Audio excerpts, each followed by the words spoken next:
И к другим темам. Хакасский госуниверситет вошел в сотню лучших по России. Заметно вырос престиж вуза. На некоторые специальности конкурс составил 30 человек на место. С какими еще достижениями и задачами ХГУ начнет новый учебный год, расскажет Мария Добрынина.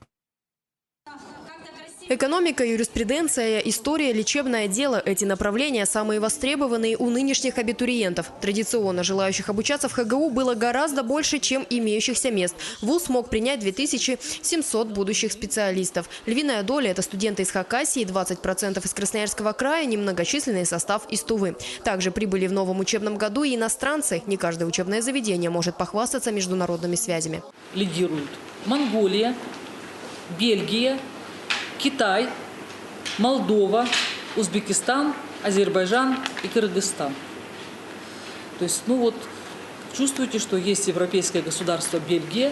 Нам это очень приятно. Не меньше преподавательский состав гордится своими 100-бальниками. В этом году в Хакасском госуниверситете их 5. Еще 15 обладатели аттестатов с отличием. Это довольно редкий случай. С такими показателями молодые люди обычно поступают в столичные вузы.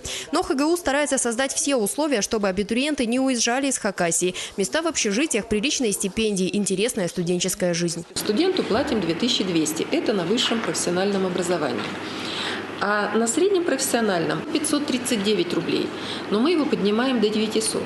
Каждый студент имеет право при обучении без троек еще добавить к 2200 1100. И на среднем профессиональном мы еще добавляем 450 рублей. А те, кто накопил богатое портфолио, могут претендовать на повышенную стипендию 9620 рублей. Но самое главное, вуз ведет статистику трудоустройства своих выпускников, хотя это довольно сложно. По данным, к примеру, пенсионного фонда, куда идут отчисления за каждого работника, 3/4 молодых специалистов с дипломом ХГУ успешно трудоустроены в Хакасии.